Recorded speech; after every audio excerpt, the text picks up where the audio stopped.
Hello again. Today I'm going to talk about a strange topic, at least strange as I perceive it as an American from the United States of America, as opposed to an American from any of the other Americas, whether North, South, or Central America.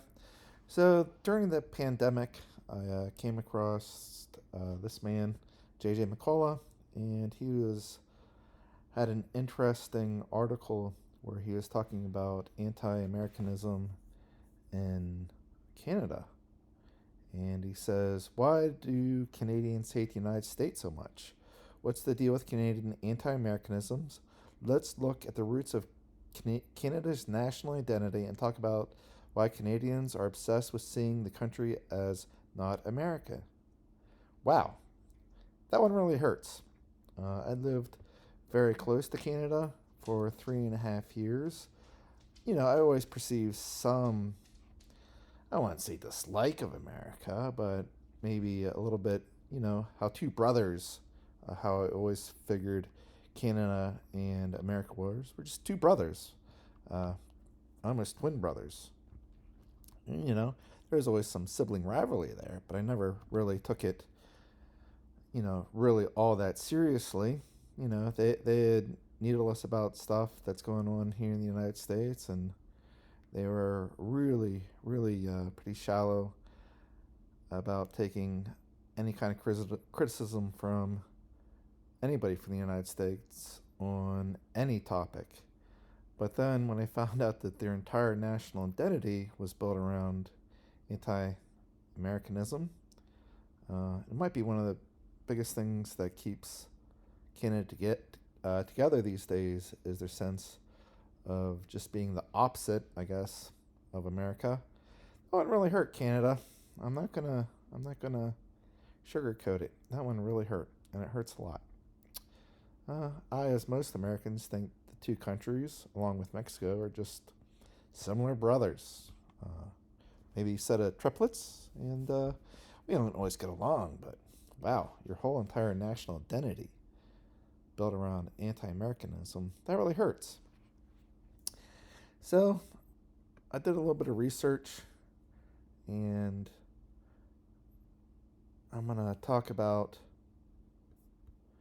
uh, an article by Thomas Cushman where he covers a book by Andrei Markovits, which was published in 2007, which is called Uncouth Nation Why Europe Dislikes America.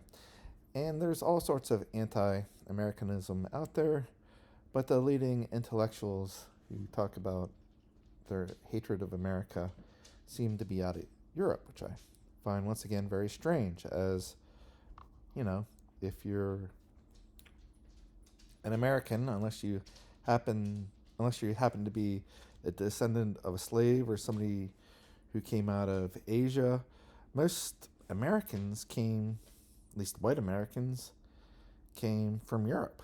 I never really stood anti-Americanism uh, in Europe, but I have run into it. I've been to Europe a number of times. I have had some pretty weird conversations on uh, during vacations with Europeans, very distasteful ones, I'd say. I just can't. I just put it down to a little bit of snobbery on the side of Europeans. And we have our own snobs here in the United States. We have all sorts of American apologetics who, apologize for everything that happens in America and we're so bad and all this other crap. But as a historian, I can tell you that America is no worse than any other country in the world. We just happen to be wearing the biggest boots right now.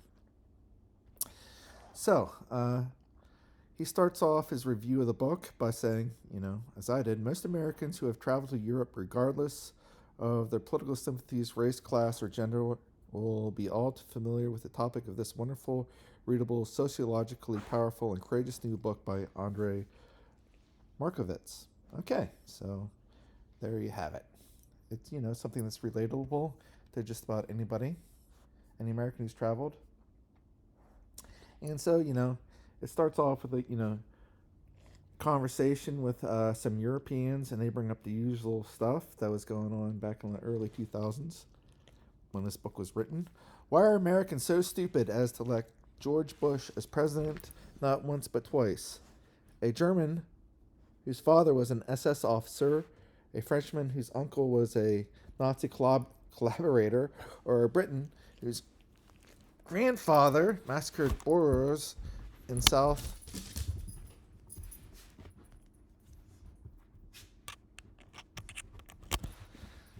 Sorry, I had a problem with my dog.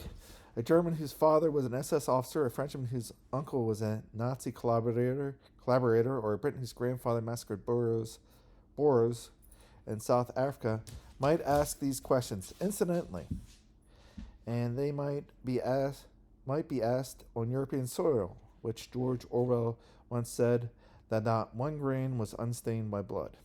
So yeah, kind of interesting that Europeans like to beat up on us, Americans, for our faults, but don't really take a very close look at their own faults, which is natural.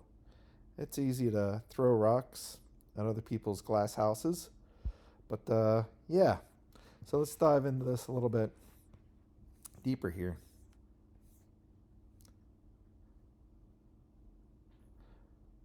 So, once again, anti-Americanism is the underlying theme of the book. Markowitz provides us with an in-depth examination of this most enduring and important cultural phenomenon. Why it is a global phenomenon, Markowitz focuses primarily on anti-Americanisms in the countries of Western Europe, in particular in Great Britain, Germany, and France. Which is interesting because as an American, I always kind of thought that those were the countries that we are most closely related to, but apparently those countries don't look on us too favorably.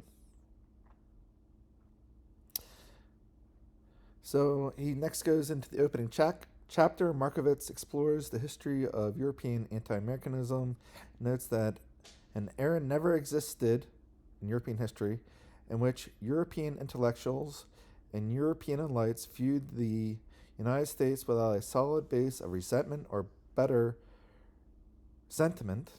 Accompanying this resentment, one will usually find envy, jealousy, hatred, denigration, as well as a sense of impotence and repressed revenge. Ow! That kind of hurts. Markovits is keen to show us throughout the book that America has constantly served the function of the cultural other. So, Europe will say, hey, we're Europeans, we're white, but we're not like these Americans, these barbarians, whatever they want to call us. Cultural other, the profane force against a sacred and superior ideology of Europeanism was hammered out. Huh. Never really thought that Europe had much of a superior ideology as an American and a historian, but if they think so, then I guess everybody's entitled to their thoughts. So next he talks about Chapter 3, Run, the Americans Are Coming. Perhaps the most interesting chapter in the book is Chapter 3, provocatively entitled The Perceived Americanization of All Aspects of European Lives, a discourse of irritation and condensation. In this chapter, Markowitz notes that anti-Americanism is not in any meaningful sense an analytical discourse, but an independent force which serves the purpose of confirming and mobilizing pre-existing prejudices. And then, he talks about quite a bit about the prejudices again against America, which I find very interesting. Kind of laugh at again because you can look at any prejudice that Europeans may have against America, and they have done what we have done 1,000 times over. But hey, let's not look at this as the object eye of through history. So Markowitz is able to extract out the best and most telling example. My personal favorite, not in this book, is Harold Pinter's poem God Bless America. And yeah, it's not very nice. So here we go. Here they go again, the Yanks in their armored parade, chanting their ballads of joy as they gallop across the world, praising America's God. The gutters are clogged with the dead, the ones who couldn't join in, the others refusing to sing, the ones who are losing their voice, the ones who've forgotten the tune. The riders have whips which cut, your heads roll onto the sand, your head is pulled in the dirt, your head is stained in the dust, your eyes have gone out and your nose sniffs only the pong of the dead. Wow. Sniffs only the pong of the dead? And all the dead air is alive, which with the smell of America's God. Well, I imagine he's talking about America's God. He's probably referring to money, which I think a lot of Europeans thought was the reason we went into Iraq. Yeah, you could write a couple of hundred books on the reasons we went into Iraq. Certainly was not a money making reason. Pinter, presumably not on the strength of this effort, which I have to say is pretty poor, which was awarded the 2005 Nobel Prize for Literature, and his Nobel lecture was nothing but a prolonged and vicious attack on the U.S. and U.K. Well, at least he threw people from the U.K. under the bus, too.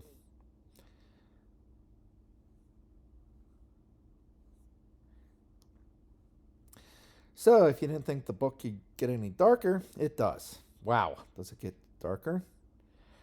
Twin brothers, anti-Semitism and anti-Americanism. One of the most welcome chapters in the book is chapter 5, in which Markovits discusses the relationship between anti-Semitism and anti-Americanism. Yikes. This is an especially important chapter given the present demonization of Jews and specific actions against Jews in Europe, especially in France.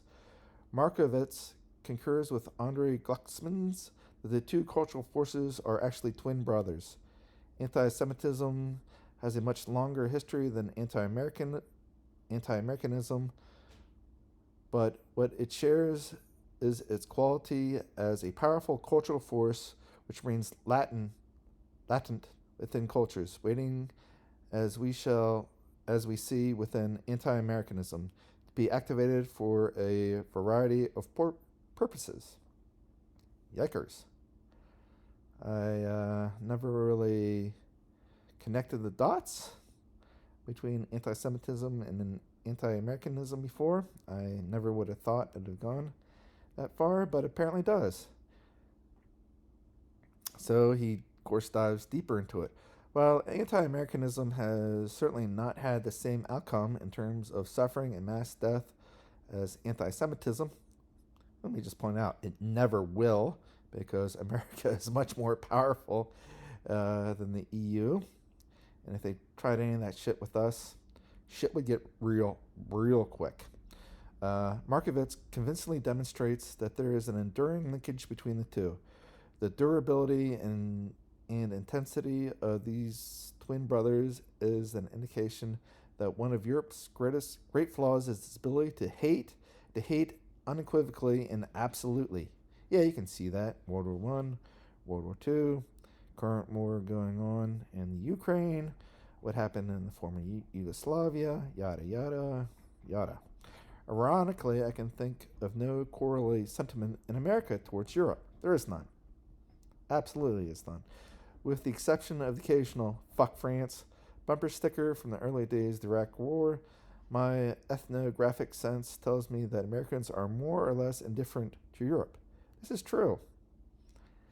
And if anything, rather well disposed to travel there and celebrate its charms. I've been to Europe. I like going there. I like basically just about all of Europe I visited as a tourist. I've enjoyed. Naples is a bit sketchy. Just going to point that at Italians. Just let you know. But the rest of Europe seemed pretty cool. This indifference, of course, most likely serves to fuel further anti-Americanism, for nothing breeds resentment so much as when the most powerful pay little attention to those who think they are the most important. And this is really important. It's a small statement, but it is incredibly important because I don't think anybody back in 1776 to 1781 would have thought from Europe that the colonies would have done it, would have, pulled this off. And, here we are hundreds of years later as the wealthiest country in the world. We got pretty good demography, we make money. Things are going pretty well over here. And we have our occasional spats. We occasionally have our occasional loony president, but things keep rolling along here.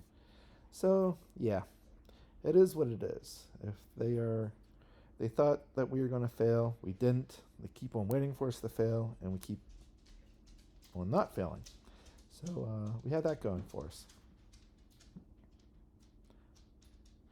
And to kind of sum it up, Markovits' primarily explanation for the deep and enduring anti-Americanism he has uncovered is that it provides a basis for common identity among a diverse group of nations which constitute Europe. While anti-Americanism has always existed in individual countries, it is now even more useful as Europe seeks to define itself as a supranational entity. I find this really fascinating because the other day I looked at how perception of America abroad, and like, holy cow, like pro-Americans and German pro-Americans were like less than like 40%. Here we are, we have 100,000 U.S. Troops stationed over Europe, keeping the hot side hot and the cold side cold, trying to keep the war from Ukraine from spilling into Western Europe. And there's so much hate just focused at us.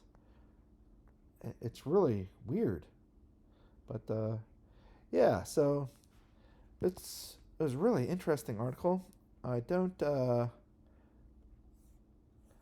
think I'll read the book. I don't need to go into a big long depression after reading something like that. But it is what it is. I always thought that, the anti-Americanism I ran into when I traveled abroad, or I met Europeans who visit the United States, which I always kind of thought was funny when Europeans come to the United States and then they kind of trash us to our faces. I always thought it was, just a little bit of snobbery, but I guess that snobbery has some really deep roots, and it's not good, but nothing to fight a war over. We as Americans will continue to turn the other cheek and probably continue to keep on visiting Europe, whether as soldiers as to protect you from the Russians or anybody else who might attack you, or as American tourists who like spending our money there. All right, so I hope this has enlightened all of you, as it has me, why anti-Americanism exists in Europe and a little bit of why it exists in Canada. And I hope everybody has a great day. And hopefully I'll post a video on something more cheerful later in the week. All right, bye-bye.